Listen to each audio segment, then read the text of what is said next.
Coming up on Nothing Major, we have a great show ahead. We're going to talk about the biggest meltdowns in tennis history. We're also going to have a beautiful tennis court segment, which we're going to need some fan participation in. And on top of that, the best non-cash prizes at tennis tournaments. That's all ahead on Nothing Major. This is going to be a fun one. Let's get it started. Jack Jones, Stevie and Sam got close a few times, never won a slam. Nothing major. All right, welcome back to Nothing Major. John Isner here with Sam Querrey. You're centered up. You're good. I'm trying to get good lighting. All right. Stop wiggling. Stevie Johnson and the team at Sift Creative. We are back on this Friday. Before we get into the meat of the show, few things need to address. First off is the jingle. We need to talk about this. It's over. Sam, you might need to re-record it with Jack not being here anymore. What are your thoughts on that? It just seems, before we started recording, Sam was saying when we first played the jingle, everyone was like, stop playing this. I can't listen to this. And then a week later, all the comments are, don't get rid of the jingle. So we're a little confused. Yeah, same. You summed it up perfectly. It's typical, just like the internet. The haters only come out on the internet, right? So if you like the jingle and we got rid of it, you commented. If you didn't like the jingle, or yeah, I don't even know what I'm exactly right. But yeah, I know what you're trying to say. I'll re-record the jingle. Let's get a new jingle. I weirdly hated it and then grew to love it, and I'm going to change the cadence of the sound of the music. So if anyone has some like lyrics, basic lyrics, we don't want too much, something quick, in and out, and I will record it again. Okay. Can't wait. That sucks for us, Stevie. It does suck for us. Well, do you guys want to sing too? Not really. No. Why don't you not finish dead last in our bracket challenge? Then maybe you wouldn't have to do this. Yeah, valid point. He still has other debts to pay off as well, so we'll get there at some point. I still have that cheat outfit from That's right. Yeah, the cheat outfit. Wimbledon would be a good place for it. Wimbledon. Zero shot. I wear that. That would be unbelievable. Wear it to the Wimbledon Champions Dinner. I heard you're not invited to that anymore. I didn't get invited to the Legends. I'm pretty pissed, actually. But just the Champions Ball as well. Well, it's kind of one of this. If you get invited to the Legends, then you're invited to the ball. You're not just invited to the ball out of the blue. Yeah. All right. Sam, also, you texted us. You have yet another rant, and you claimed this is an all-time rant. And Stevie, that's what you said. This is what you said. This better be good. Don't say that on the pod. Like, you're overselling it. You oversold it. You said it was an all-time rant. Those are your words. Okay. I'm not overselling anything. On Monday, this came to my head on Monday when I was driving to meet Stevie to play tennis. You know, like when we play tournaments or do exos and stuff, sometimes you'll get like a little goodie bag, gift bag, and it's always got like the Yeti water bottle and like a towel and like a visor. Somewhere along the line in the last few months, I must have got an air freshener. And my wife took the air freshener and put it in my car, dangling it from the mirror. And I'm driving down to see Stevie. 20 minutes in, I'm like, what does that smell? I'm like, it's the air freshener. I'm like, what? And I take it off. I'm like, I don't want to be an air freshener guy. And then it came to my head. I'm like, guys that use air fresheners. Ooh. Those are the guys that wear extra cologne at the club, right? That's the air freshener guy. They drive a BMW 3 Series and they think it's like a massive flex. They're probably got some Italian heritage. This is the guy that has air freshener dangling from the thing. They only do upper body at the gym. No air freshener guy has ever done legs at the gym, right? Only upper body. Probably hit the spray tan every now and then. You know what they do? They tuck the t-shirt. You know those guys that tuck the t-shirt just in the front of their pants, but it's like not tucked around so they can show off like their like knockoff Gucci belt? That guy's got an air freshener. So that's the air freshener guy. So you're talking about like the palm, like the palm tree that you get from a gas station. The tree, like, not the palm. Exactly. Well, they have palm trees, but exactly. You wear sunglasses inside. Sunglasses inside guy has the air freshener. Mm-hmm. It's pretty accurate, is it not? Stevie, do you want to take a stab at this? I don't know. I didn't know where this was going. I'm shocked that Sam kept this together because he texted us, at like whatever time on Monday. And then I saw him 10 minutes later and I can't believe he kept it together. Didn't even mention it to me until I looked at my phone after this. Air freshener guy calls people boss and chief. Air freshener guy. You sound like Jim Rome. Jim Rome, air freshener guy. It's totally a Jim Rome thing, but those are the traits of air freshener guy. Okay, John? I'm an air freshener guy. You are. Are you? But different. Yeah, I don't dangle it though. I don't dangle it. Where do you There's put it? different Just put it kinds. in the side. Just put it in the side door. What's wrong with having a nice smelling car? What? My car doesn't. Why does your car smell? Because I have 4 kids. The car's Food everywhere. I don't know. Air There's freshener food guy. everywhere. Like you go get Chick-fil-A, you come back and windows are up at you need. I don't know. Like you need something to mass. So it's strictly if You it guys have wasn't kids. Like dangling, I'm not a Sam, dangler. are you good with it? I'm not a dangler. That's a little better, but Stevie, you air freshener guy? I am not. I am not an air freshener guy. I don't get what's whatsoever. wrong with what you can get the things that you clip onto your Is there a difference between that? No, That's what Uber drivers ask have. I like air freshener in a car, like the new car smell. You get the tree that's a new car I smell. don't know. Air freshener guy. I described air freshener guy to a T. Like you just don't want to be that guy. You go get your car washed, and they ask you for like what scent you want. You just say none. I'll say a scent if it's not in an air freshener. If they spritz it or something. But it's the same thing. They spritz it. I don't know. It's not the same thing. I've never had a car wash ask for that. I just buy it. Wait, I really? just buy them at the gas station and leave them in my center console. And then when I feel like I need a new one, I pop it in the side door. I don't know, man. Yeah. All right. Well, I'm team air freshener in the car. That disproves Just your not theory because dangling. John's lifting legs. He's not only lifting upper body. I'm lifting legs. I check off 2 of them. I'm not afraid of the tanning bed. I've gone in the But past. it is true. Air freshener guy doesn't hit lower body at the gym. No, he doesn't. He doesn't. No, I'm with you there. That was pretty accurate. Anyway, that's what I have. right. For All that. time. It Just another came to me. all time. I was so mad. I gotta call I haven't even told my Abby yet. I'm like, why? Don't ever put an air freshener in my car. I like him. I think you just put him in the side door, Sam. I think you'll change your tune. Doesn't need to dangle, but you should have one. Not the worst case. So wait, so you do have one, Stevie? You do like air fresh? No, I'm saying I'm with you, John. Like it would be nice to have one. Like I never thought about doing that. I've never had one, but putting it in like the little Thank like you. the cubby Okay, fair next enough. to your door. He's I'm good open with to that. it. Yeah, it's fine. He's He's open to it, but he's not that guy. I'm gonna be that Not guy yet. now. I just Not yet, started at being least. that guy. Don't be that guy. I am that guy, pal. You're not that guy, pal. All right. Well, let's go on from Sam's rant to we teased this in the pre-intro. Biggest tennis meltdowns, and the team at SIF compiled a great list, some of which I definitely remember. I think all of us remember. We're doing this because of Medi's legendary, let's just call it legendary meltdown in his 0-0 loss last week in Monte Carlo to Berrettini. So that kind of piqued our interest to get this segment going. Before we get it going, and even before Medi's actual meltdown, Sam, Stevie, someone made this as a suggestion for our show, and I think this person deserves some credit for this next segment. Sam, I'll let you intro the wonderful girl that helped us with this segment. Do you know what I'm talking about? No. This will be Iva Jovic in Charleston. Iva Jovic, dude. Oh, I don't remember that. She were talking Sorry, on stage. I remember it. Yeah, we were bringing her right. on as tournament director of, You're right. potentially our next draw. I was a little thrown off because to give John has actually been talking about this idea a lot as well the last few months. But yeah, the Iva Jovic in Charleston was the one who really kind of was the 3 of us on stage with her and Pippa Horn. And so should we dedicate this segment to Iva Jovic? I think we wait till the draw. I think we do a draw with it. Yeah, she called it Crashouts, do a top crash out segment. Yes, you're right. And then with Medi's, kind of all came together. So Iva, thank you for the suggestion. Medi, thank you for your meltdown, because of that we probably wouldn't be doing it right now.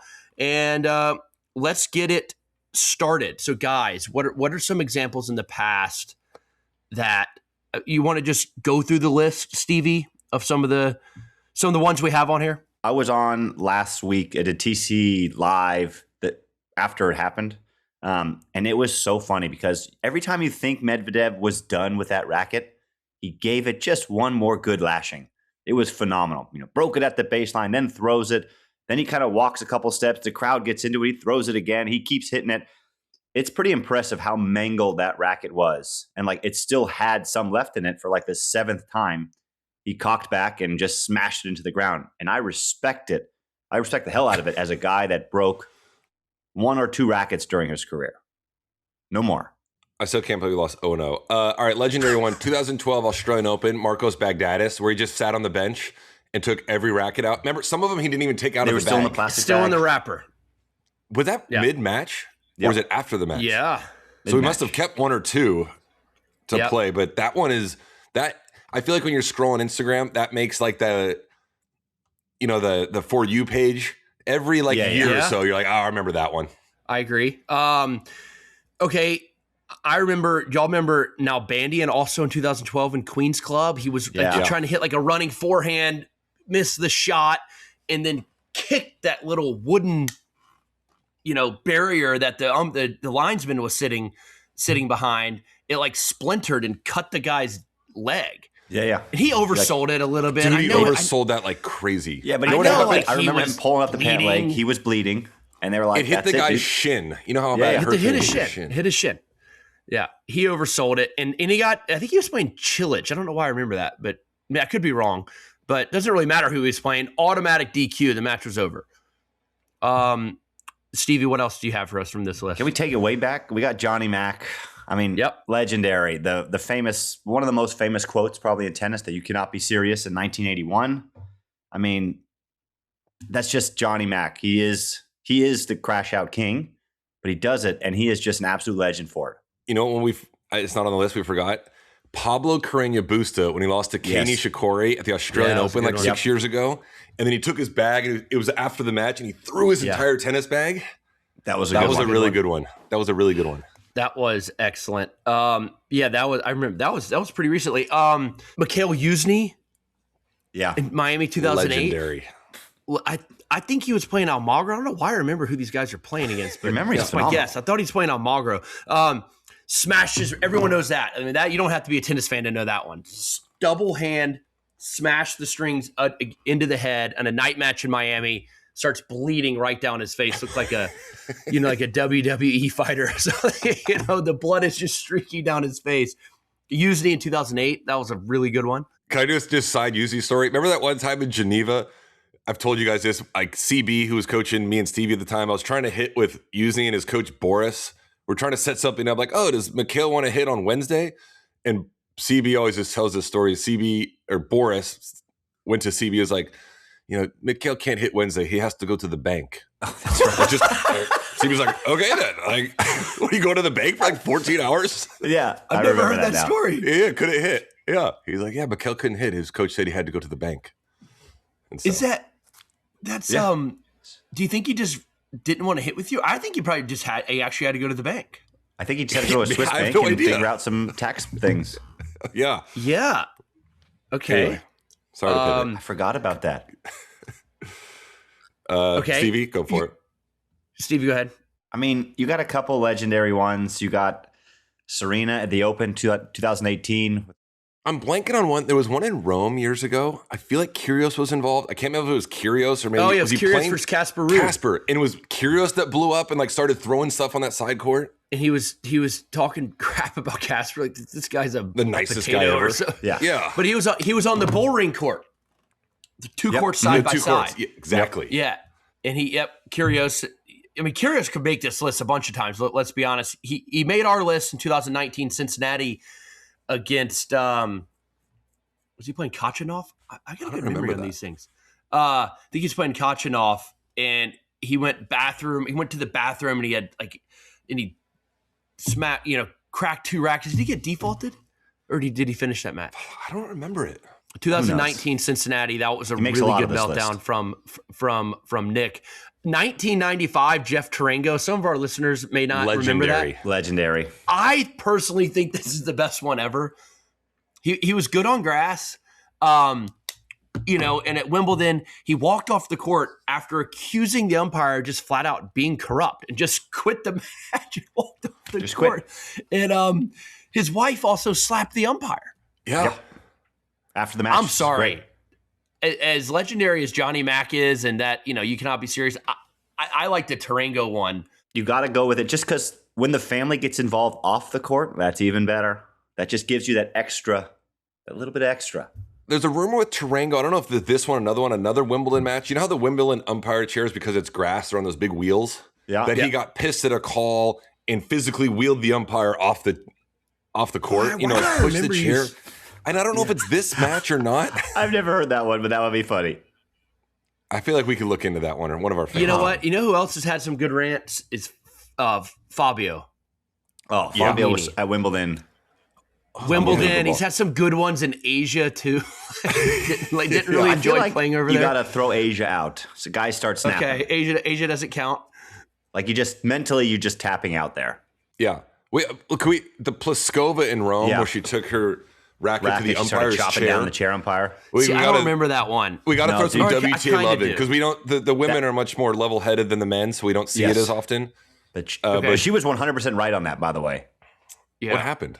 It was a bad call, and I think it was Sakari that pointed out a different mark or something. And they kept showing the replay. It was 4 feet away, 2 feet inside. It was off an overhead, and it was so far in, and she rightfully so lost her mind because it was a huge point. Ref was no, that's not the mark, and everyone was you've got to be out of your mind. It's crazy. So totally okay with smashing your racket against the chair? Gosh, I'm okay with it. Yep. She's gonna get fined. She's gonna get fined, but still, it was at the bottom. She was chopping the ankles, but Yeah, you're right. Zverev did that in Acapulco too. He sure did. One more. Victor Troitsky taking the photo of the mark. He's the original, take the photo of the mark on clay. No? Oh, Stakhovsky. But Troitsky did it. Sorry. Troitsky did do it too. Who did it first?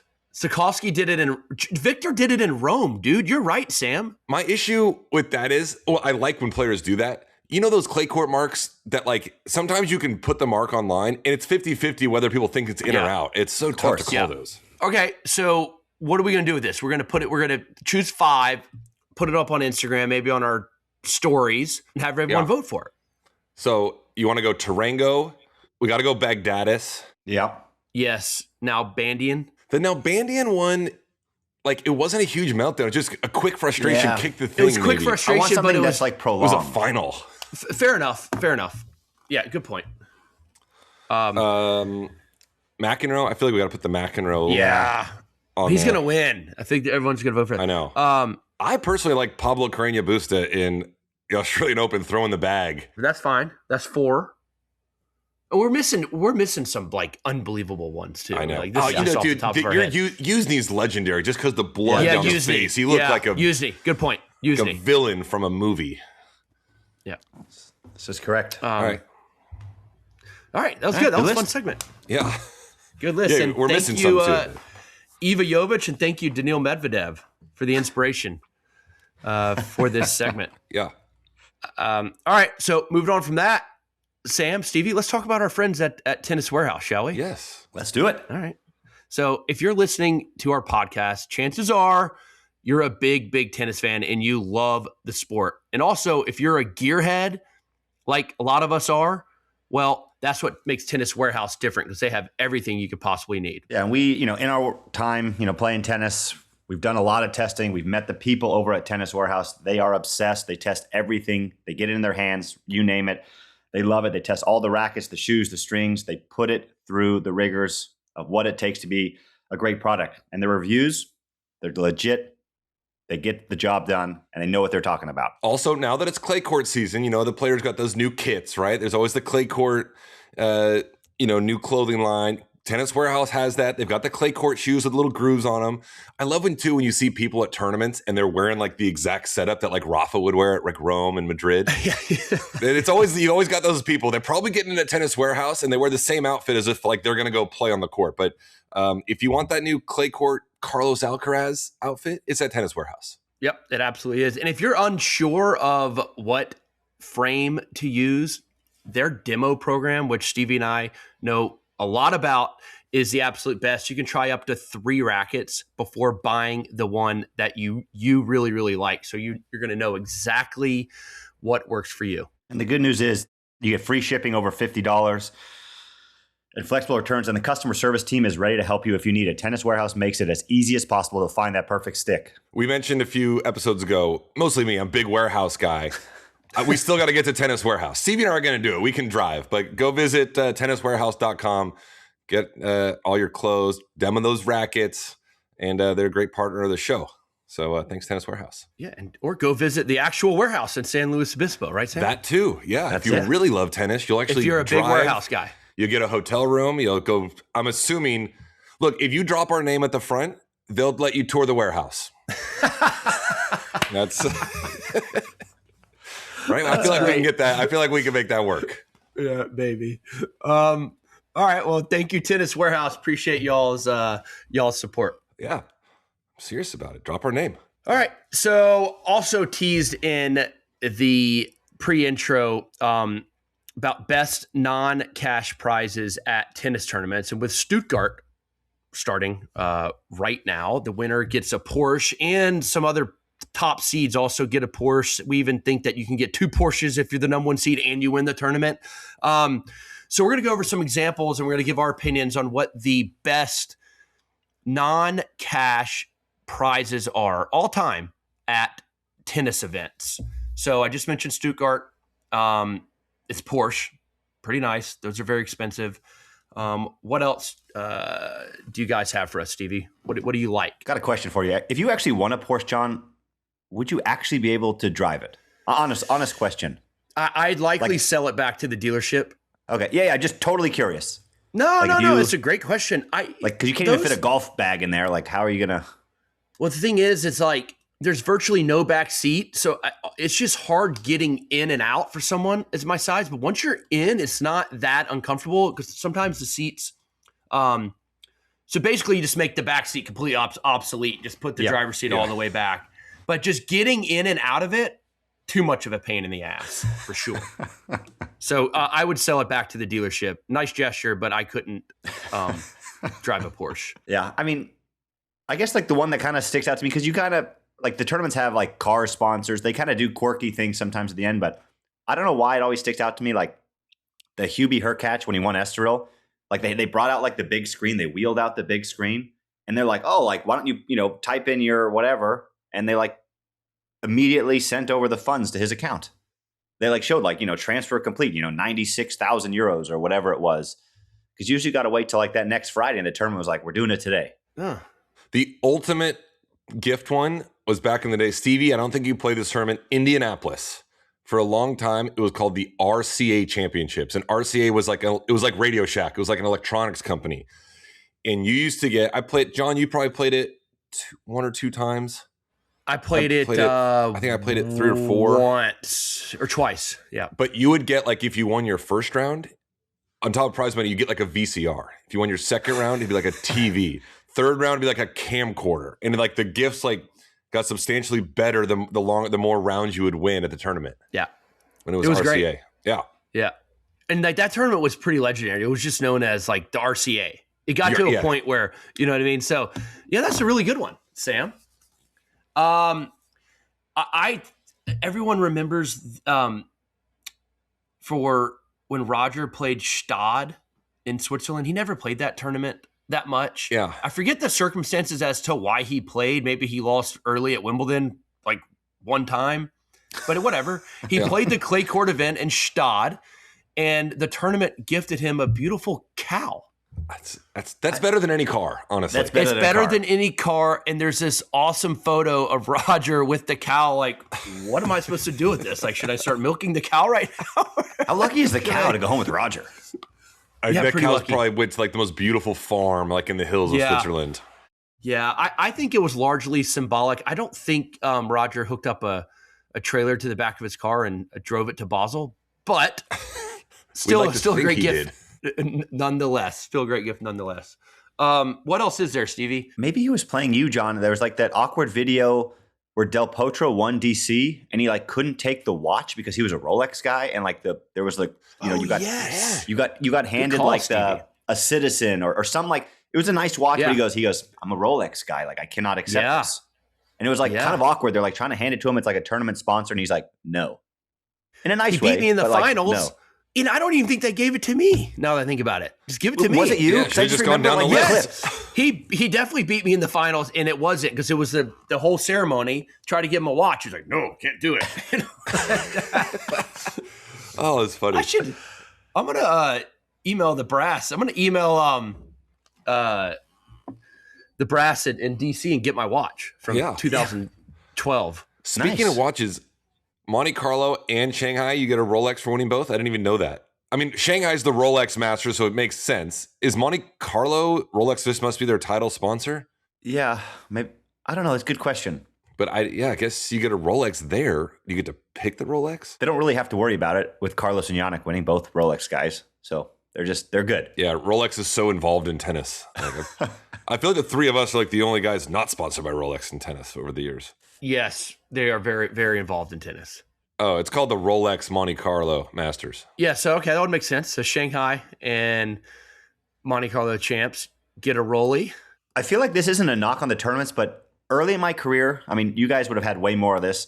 We actually got a lot of tournament gifts places. And then later, like, you stopped getting gifts. Yeah. I feel like they were just like, no more gifts. We're just going to give you more prize money. And some people were upset, and not upset, but then some people were, because you just like to get free things. You don't even care if you get more prize money. You just want free things. Yeah. But I think the goat of, gifts right now going on a tour right now is Laver Cup. It's a new gift every day in your hotel room. Yeah. I'd say, but what about for like the common man who didn't make it, The guy ranked 40. Fair enough. But the Laver Cup was great. US Open kills it. US Open does a good job. But Laver Cup, like John's saying, like every day, like one day it's luggage, and the next day it's like a new pair of sunglasses. Then it's like cufflink. It's like nice gifts that you use. Ooh. It's not. No offense to US Open, these other ones, but like how many more Yeti water bottles can people give out? I will say that's the gift. It's it. Exactly. 50 of them. So it's like, and these are like $500 in value, like a really nice piece of luggage, And then we had a Jura coffee maker. Retails for like $2,800 one year. Ooh, that's from nice. From Laver Cup. Yeah. Ooh, you still use it? Sore subject. I gave it away and wish I didn't. It's a very, very sore subject. Huh? Buy a new one. No.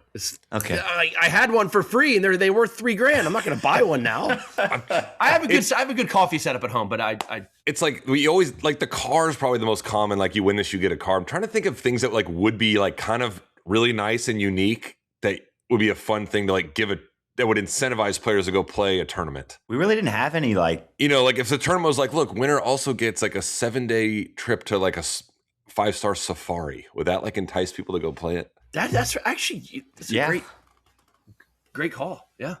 But I don't think any tournaments do that. Tom in the chat. Trip to the Maldives. Trip to the Maldives. Yes. What about six tickets to the Taylor Swift Eras tour? That would probably get. Do you remember when the tour used to be before Emirates? The tour was sponsored by South African Airways. Yes, and you would get they would give you like miles or something, but impossible to use. Whoever flew the most miles on South African Airways would get like 4 business class free business class tickets at the end of the year. All the South African guys. Yeah. Like some South African guy ranked like 130 in the world would win it.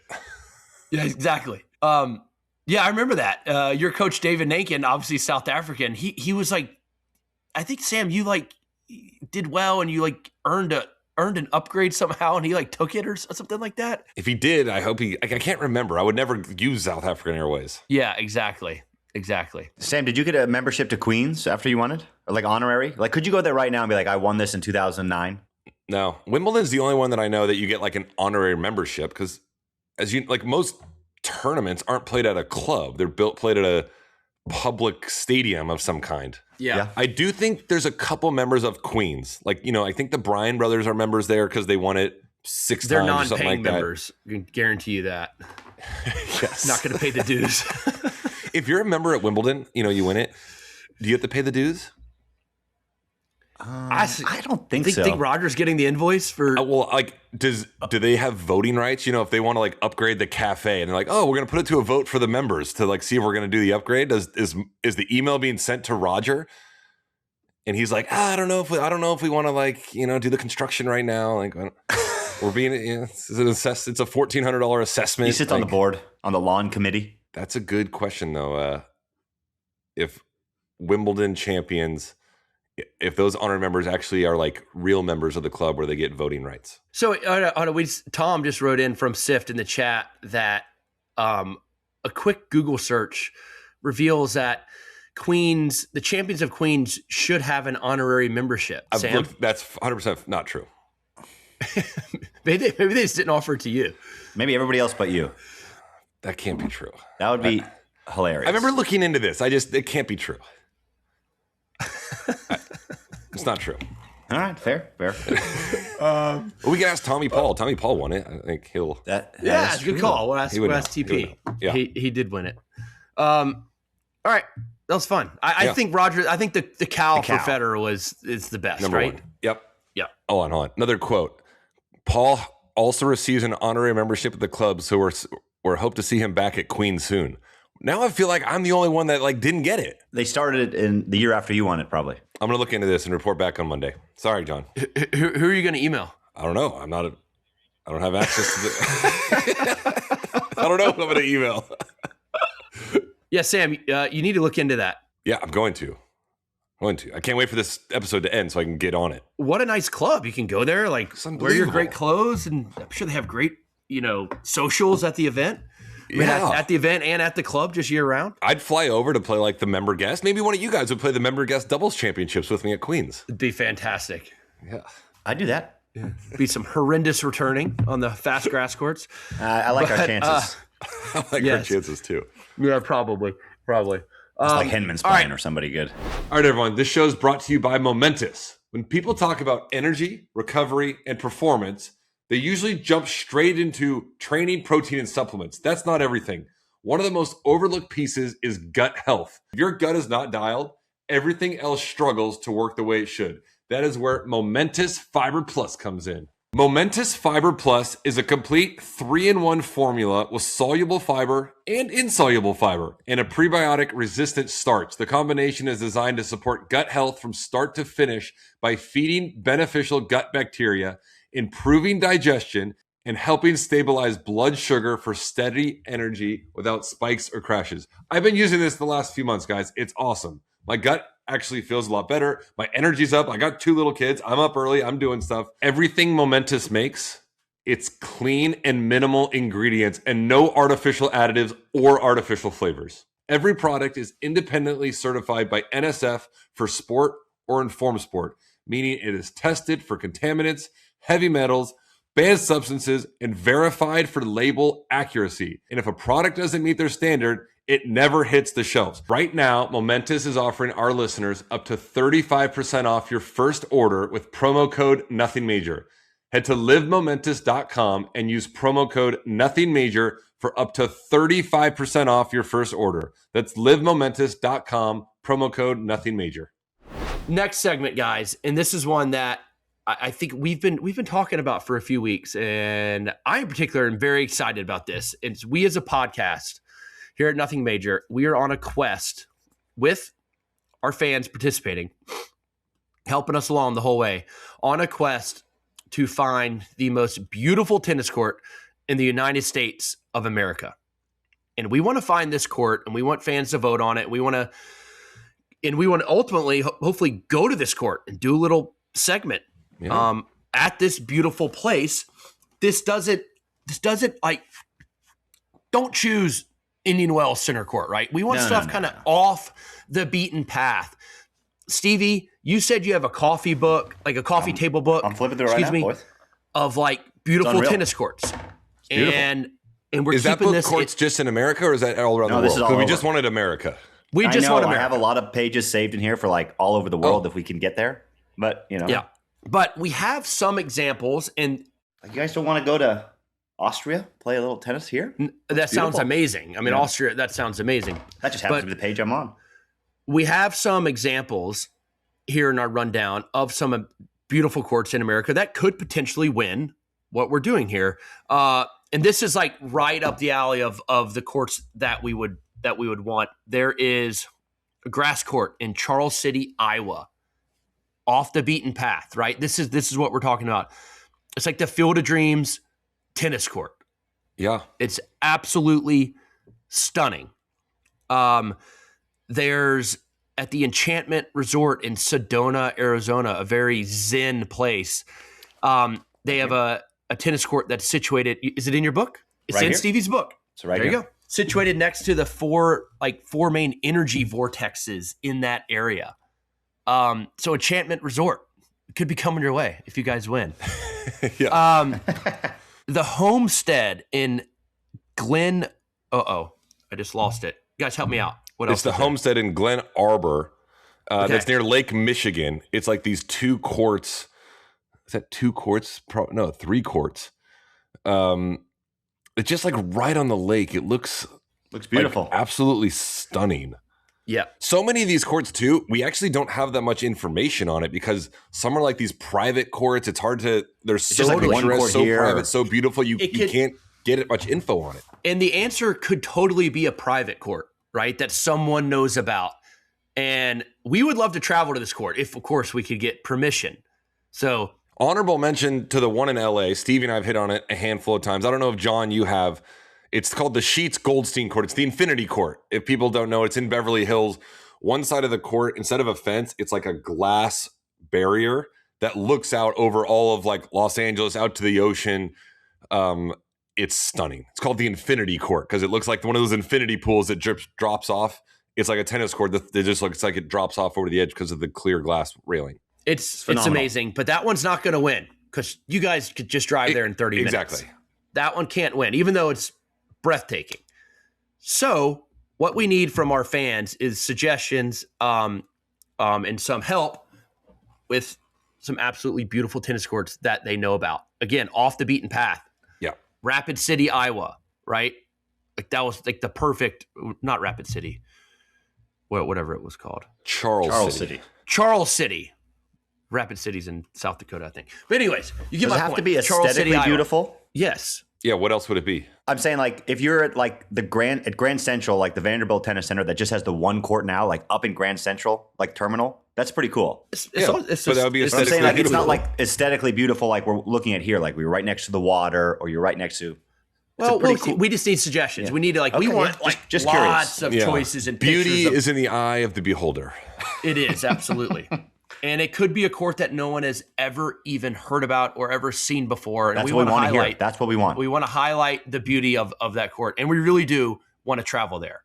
We're going to try to get a travel sponsor for this segment. I want in. We all want in. So I think with, Monte Carlo just ending, would you guys agree that that's the most picturesque setting on the ATP tour? Yes. Right. Stevie, I would say yes. Yeah.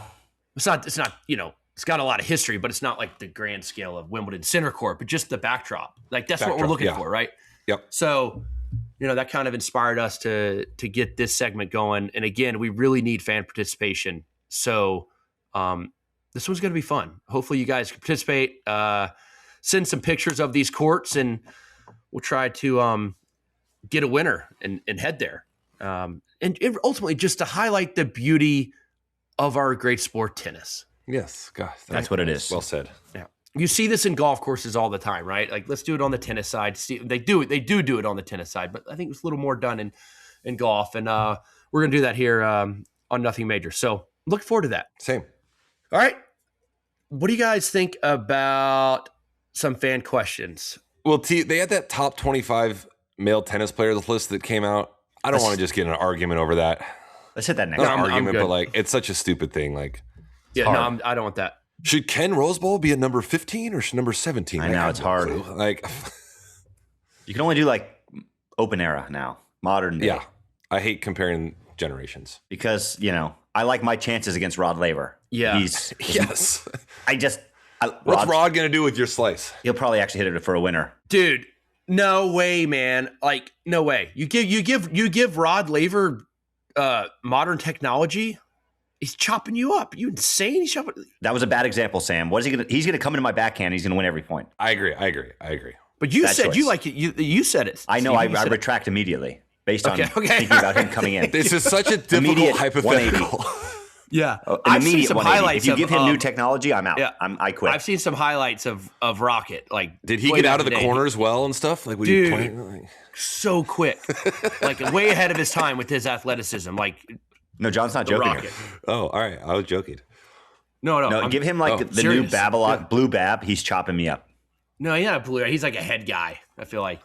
Yeah, that's a good point. But anyways, yeah, he's chopping all of us up. Like, that's for damn sure. All right. Okay, this is a good one. For from Dave Moldovan in LA. And this is for all of us. Is there one shot that sticks with you across your entire career that was just insane, whether it was a perfect winner, a nasty dropper, or even just a net cord that went your way in a clutch moment? Is there one shot that sticks with y'all that you were able to pull off, or that you just remember for some reason? I hit it around the net post in U.S. Open against Duty Sella, third round one time, like on one of the court 5, that low court. And so like you hit it and you were like 1 foot from the fans afterwards. Okay, yeah. It's the one I can remember. For whatever reason, I remember Stevie hit this crazy angle against Dominic Thiem in Tokyo. Yeah, like the forehand scoop. Yeah, I remember that one. So that was a good one. Yeah, inside. I kind of got wrong-footed, but then I was like, well, we got to go drop shot. And it was like one of the most ridiculous drop shots I've ever hit. You have one, John? I don't think I have one. Yeah, You have an ace that sticks out, you know? Yeah, I have an ace. None of us none of us have one of those like legendary like Federer at the U.S. Open against Novak hitting that tweener winner, you know, in the night session. Like if you don't do it in like a night session big match, it's not that cool. You can remember a lot of good shots, but they're not in the big moments. Yeah. When I won Miami, I was serving for the match and I was up 40-love, so like the match was over, and so I knew like if I just get the serve in, it's likely going to be an ace. So I kind of remember that, like the 10 seconds leading up like to the serve, like to win the tournament. Yeah. Like Zverev was kind of, he's down 40-love on my serve, right? And down 5-4. So, but it wasn't like a super clutch thing by any means, but I remember that one. All right, everyone. Today's show is brought to you by Vanguard.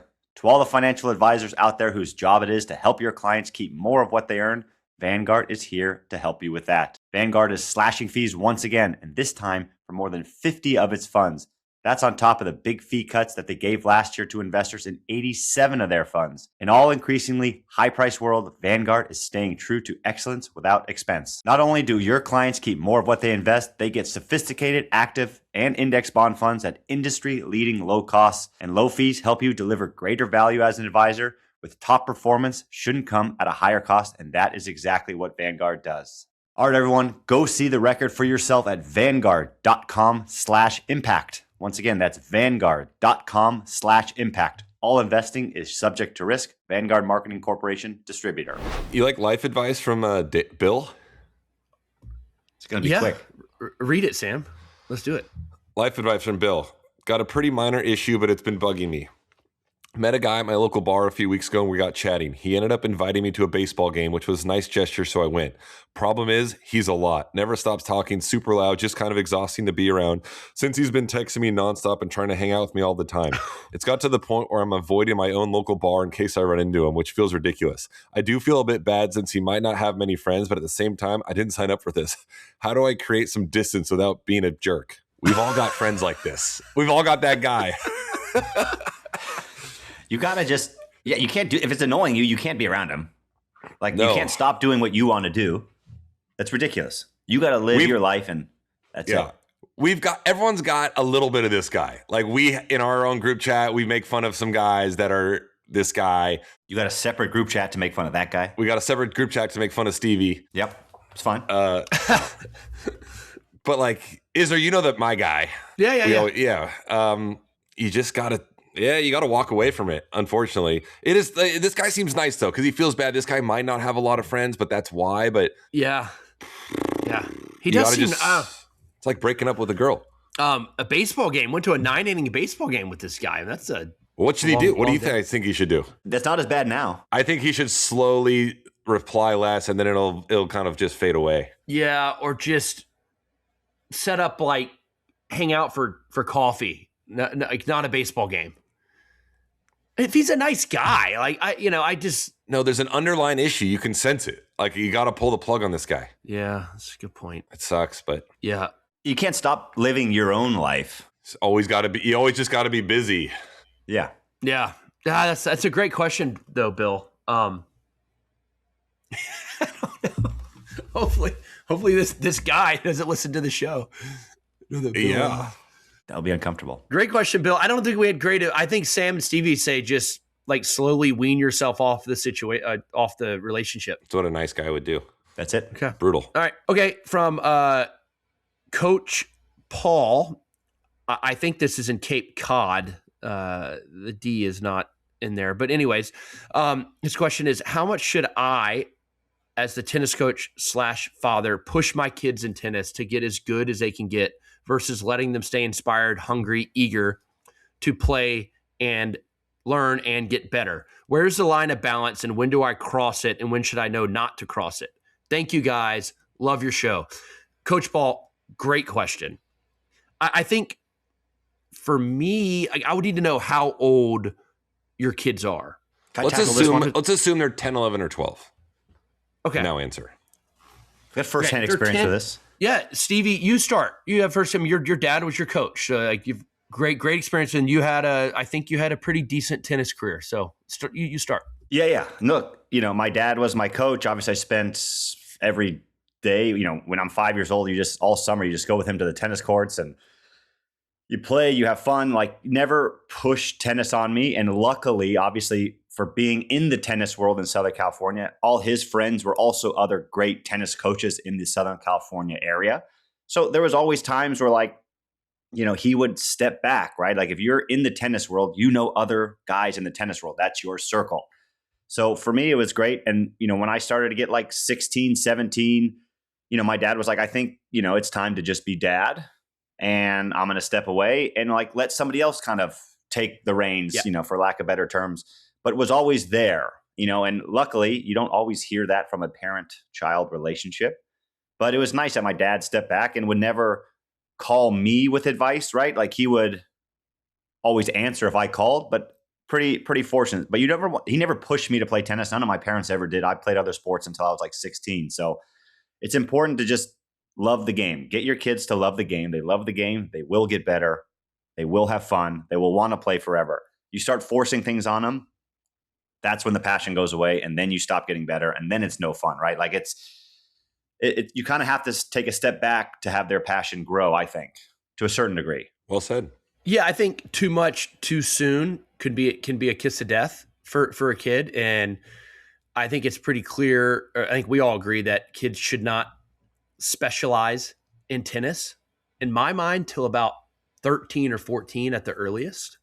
You're still playing a lot of tennis, but you're also playing a lot of, other sports. At that age, you have limitless energy. So don't spend 5 hours a day on tennis. It's crazy to me. An hour and a half on tennis and an hour and a half on basketball or baseball, whatever it may be. It makes you a lot more well-rounded as an athlete, as a kid. You get to hang around your friends and play other team sports, because tennis is an individual sport, right? Yeah. I mean, it's tough. Kids want to be around their other kids. They want to be part of a team. I think, Stevie, you said let their passion grow by not forcing the game on them, and just making sure they do like the sport, and having some time away from it and playing other sports is also really good, because then when it comes back time to pick up that tennis racket, they're going to be eager to do so. And you got to not to toot our own horns here, but it's a very, very, very, very, very small chance that they become a professional tennis player. Very small, right?